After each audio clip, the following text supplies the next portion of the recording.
Assalamualaikum warahmatullahi wabarakatuh. Saya Murni Haji SPD, guru geografi kelas 11 SMA Negeri 4 Bantai. Pada pertemuan kali ini kita akan belajar kompetensi dasar Indonesia sebagai poros maritim dunia dengan materi letak, luas, dan batas wilayah Indonesia. Indikator pembelajaran 1. Memahami letak Indonesia. 2. Memahami luas wilayah Indonesia.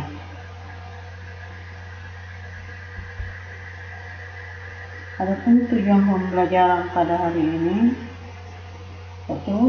Peserta didik dapat memahami letak wilayah Indonesia. 2. Peserta didik dapat memahami luas wilayah Indonesia. 3. Peserta didik dapat memahami batas wilayah Indonesia. Bagaimana kabarnya anak-anakku? Baca-baca mudah-mudahan begitu dan bersiap untuk belajar geografi pada hari ini. Marilah kita mulai membahas materi kita. Kita mulai dari letak Indonesia. Letak Indonesia secara astronomis berada pada 6 derajat lintang utara di dekat Aceh. Dan itu dari Sabang, sini ke Sabang, 6 derajat lintang utara sampai 11 derajat lintang selatan. Ini di Merauke. Dan 95 derajat di timur di sini sampai 141 derajat ujung timur. Ini juga gambar atau peta tentang letak astronomi Indonesia. Dari gambar ini kita lihat bahwa dari letak astronominya itu Indonesia dari bujurnya itu cukup panjang, 95 sampai 141. Karena itu nampak di kota ini Indonesia dibagi menjadi 3 wilayah waktu, yaitu waktu Indonesia Barat, waktu Indonesia Tengah, dan waktu Indonesia Timur. Nah, kita Bantai karena ada di Sulawesi Selatan atau di Pulau Sulawesi, maka kita masuk wilayah Indonesia Tengah.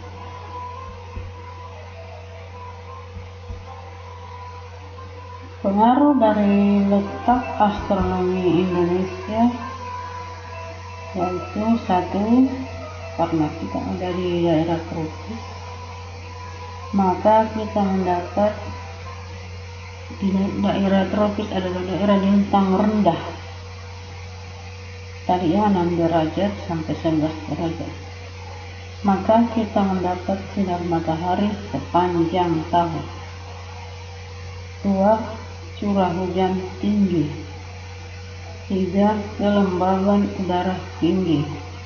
Curah hujan yang tinggi dengan sinar matahari sepanjang tahun, maka cenderung tanah di Indonesia menjadi subur. 5. Terdapat hutan hujan tropis. Jadi sinar matahari sepanjang tahun dengan curah hujan yang tinggi bisa mengakibatkan tumbuhnya hutan yang lebat atau hutan hujan tropis yang luas di Indonesia. Karena hutannya luas, maka Indonesia bisa memiliki flora dan fauna yang beraneka ragam. Tadi Indonesia dapat dibagi menjadi 3 daerah waktu. Itu waktu Indonesia Barat, waktu Indonesia Tengah, dan waktu Indonesia Timur. Kita lanjut ke letak geografis Indonesia, yaitu Indonesia terletak di antara benua Asia dan benua Australia serta Samudra Hindia dan Samudra Pasifik. Nah, ini untuk jenisnya letak Indonesia. Ya, anak-anakku bisa perhatikan di peta ini kita Indonesia tepat berada di tengah-tengah, letaknya sangat strategis, sehingga dikatakan Indonesia itu berada pada posisi silang dunia. Dengan lautnya yang luas, maka Indonesia bisa menjadi poros maritim dunia atau jalur lalu lintas laut atau pelayaran internasional, sehingga juga menjadi jalur perdagangan internasional. Nah, maka dari letak geografis tadi, pengaruhnya bagi negara kita yang pertama memiliki dua musim, yaitu musim kemarau dan musim hujan, karena negara kita dilewati oleh angin muson, atau negara kita selain beriklim tropis juga beriklim muson. Kedua, memiliki iklim laut yang lembab, dan Indonesia lautnya luas, jadi memiliki iklim laut yang lembab. Karena tadi ada di antara dua benua dan dua samudra. Tiga, keanekaragaman budaya yang tinggi. Tadi Indonesia itu letaknya di tengah-tengah, dari posisi silang dunia, sehingga mudah mendapat pengaruh budaya dari daerah lain. Indonesia itu berada di tengah-tengah, sehingga dia mudah mendapat pengaruh budaya dari benua Asia dan benua Australia ataupun dari daerah lainnya, sehingga memiliki seni, bahasa, dan agama yang beraneka ragam. Yang keempat, letaknya strategis, misalnya berada di tengah-tengah,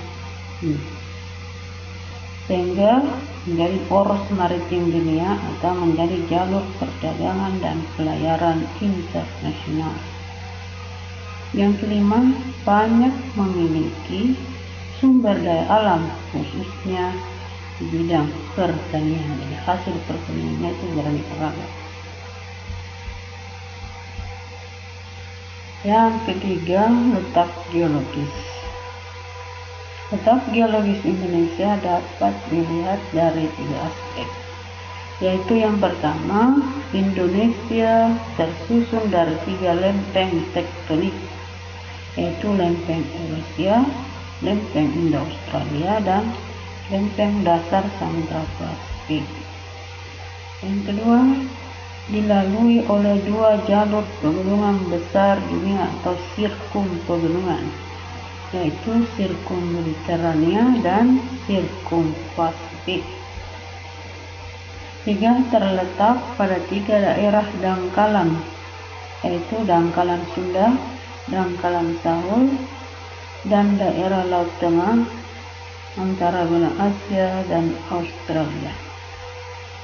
Nah, ini kita lihat di peta ini ya, letak geologi Indonesia yang tadi tersusun dari tiga lempeng, yaitu lempeng Eurasia, ini ya ke bawah dari Sumatera, Kalimantan, dan Jawa. Kemudian lempeng India Australia, dari lempeng India Australia, dan lempeng Pasifik, ini yang menuju sini. Nah, itulah tiga lempeng yang menyusun kulit bumi Indonesia. Yang berikut, jalur atau sirkum pegunungan. Yang pertama, sirkum Mediterania. Nah, sirkum Mediterania itu dari Mediterania atau dari Asia masuk ke Indonesia, ke Sumatera, terus sampai ke Laut Banda.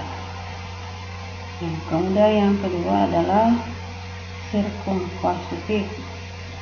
Sirkum Pasifik dari Samudra Pasifik kemudian masuk ke Indonesia melalui 2 jalur. Ada yang lewat Sulawesi Utara, ada juga yang lewat Papua masuk ke Indonesia. Itulah 2 jalur pegunungannya. Untuk lebih jelasnya bisa dilihat di sini. Di peta ini bisa dilihat bagaimana dengan jalur pegunungan tersebut. Ada yang sirkum Mediterania masuk ke Indonesia lewat Sumatera, Jawa sampai ke Laut Banda di Pulau Maluku. Kemudian yang kedua adalah Sirkum Pasifik. Yang masuk lewat Sulawesi Utara, lewat Maluku dan Papua, terus masuk ke Indonesia. Yang berikut yang kita lihat mengenai dangkalan atau laut yang dangkal yang ada di Indonesia, yaitu yang pertama dangkalan Sunda. Bahasa Inggrisnya Shelf, artinya dangkalan Sunda. Kemudian yang berikutnya dangkalan Sawi. Kemudian laut dangkal antara benua Asia dan benua Australia, ini ke bawah. Laut dangkalnya yang dimaksud tadi. Lebih jelasnya bisa dilihat di sini. Kemudian dangkalan Sunda, yang dangkalan Sawi, kemudian laut pertengahan antara Asia dan Australia. Pengaruh letak geologis Indonesia. Yang pertama, karena pertemuan beberapa lempeng maka terbentuklah banyak gunung api aktif. Bukan hanya di darat, bahkan sering muncul juga di tengah laut, jadi gunung api yang meletus di dalam laut. Karena banyak gunung apinya, maka Indonesia kaya akan bahan tambang dan mineral. Tadi karena banyak gunung apinya tersusun dari 3 lempeng saling bertemu bisa menimbulkan gempa bumi. Maka Indonesia selain dampak positifnya tadi, juga ada dampak negatifnya, itu rawan dengan bencana, terutama bencana gempa bumi dan gunung api tadi. Karena gunung apinya sering meletus, maka gunung api itu bisa menyebabkan Indonesia tanahnya menjadi subur. Jadi tanah pertaniannya itu subur karena dari tanah vulkanik, dari letusan gunung api. Ingat ya, pelajaran kelas 1 dampak positif gunung api. Salah satunya adalah tanah yang subur. Karena Indonesia terdiri dari 3 lempeng, maka flora dan fauna Indonesia itu juga berasal dari 3 lempeng tersebut. Misalnya ada yang dari Asia, dari lempeng Eropa tadi, ada yang dari Australia, yang dari lempeng di Australia. Maka Indonesia keanekaragaman hayatinya atau flora dan faunanya itu banyak jenisnya. Terutama di daerah-daerah tertentu ada flora dan fauna endemik yang hanya ada di situ saja. Kita masuk ke indikator yang kedua, luas wilayah Indonesia. Indonesia merupakan salah satu negara terluas di dunia. Kalau di negara-negara anggota ASEAN, Indonesia merupakan negara yang paling luas wilayahnya. Dengan total luas wilayah 5.193.250 km. Dihitung ya, daratan dan lautannya. Kalau di dunia, Indonesia menempati urutan ke-7 setelah Rusia, Kanada, Amerika Serikat, Cina, Brasil, dan Australia. Ya, dilihat dari wilayahnya Indonesia, antara daratan dan lautannya itu, lautannya lebih luas daripada daratannya. Dari daratannya hanya sepertiga, lautannya 2/3. Nah, luas daratan Indonesia yaitu 1.119.440 km persegi. Sedangkan luas lautannya 3.273.810 km persegi.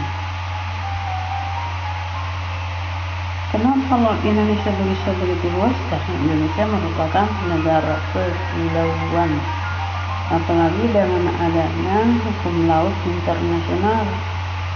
Hukum laut internasional itu memberlakukan 3 macam batas laut, yaitu batas laut teritorial, batas landas kontinen, dan zona ekonomi eksklusif.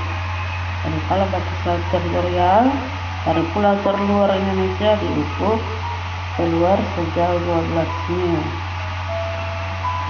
Kalau zona ekonomi eksklusif dan batas landas kontinen diukur sejauh 200 mil laut. Dan maka Indonesia merupakan negara kepulauan, negara yang diantara oleh laut yang luas dengan batas-batas yang ditetapkan oleh hukum laut internasional. Maka Indonesia memiliki wilayah laut yang sangat luas. Mana anak-anakku, masih segar, bisa konsentratif. Nah, kalau begitu kita lanjut ke indikator yang ketiga, batas wilayah Indonesia. Secara umum, batas wilayah Indonesia dapat ditinjau dari dua, yaitu batas daratan dan batas lautan. Batas wilayah daratan Indonesia secara langsung, jadi secara langsungnya bersambung dengan daratan Indonesia maksudnya. Nah, di sebelah utara, ya, Indonesia berbatasan langsung dengan Malaysia. Kemudian di sebelah timur, ya, Indonesia berbatasan dengan Papua Nugini, dan di selatan Indonesia berbatasan dengan Timur Leste. Itu pun timur, jadi 3 negara yang berbatasan langsung dengan Indonesia. Ya, kalau yang lain secara tidak langsung atau diantarai oleh daratan negara lain maupun laut dari negara lain. Nah, selanjutnya batas wilayah lautan Indonesia. Batas wilayah lautan Indonesia anak bisa lihat di sini, karena Indonesia itu negaranya memanjang dan luas, maka juga berbatasan dengan banyak perairan atau laut negara lain. Nah, ini anak bisa baca. Di bagian utara Indonesia berbatasan dengan perairan Malaysia, perairan Singapura, Thailand, Vietnam, Cina Selatan, dan Samudra Pasifik. Bisa dilihat di sini. Jadi berbatasan dengan Vietnam, Malaysia, ya, Filipina, dan sini Samudra Pasifik, Thailand. Nah, banyak batasnya. Kemudian berbatasan juga dengan lautnya Singapura di sini, dan lautnya pun Darussalam. Itu untuk sebelah utara. Ya, kalau di sebelah timur hanya berbatasan dengan Samudra Pasifik. Kalau di bagian selatan hanya berbatasan dengan Samudra Hindia, dan bagian barat berbatasan dengan Samudra Hindia dan perairan India.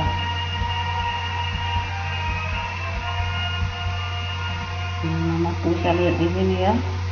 Di sini dia berbatasan dengan Samudra Hindia dan perairan negara India.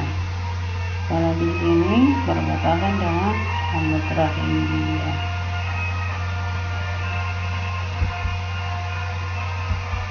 Mudah-mudahan anak-anakku bisa memperhatikan dengan baik dan menyimak sehingga bisa memahami materi pembelajaran pada hari ini.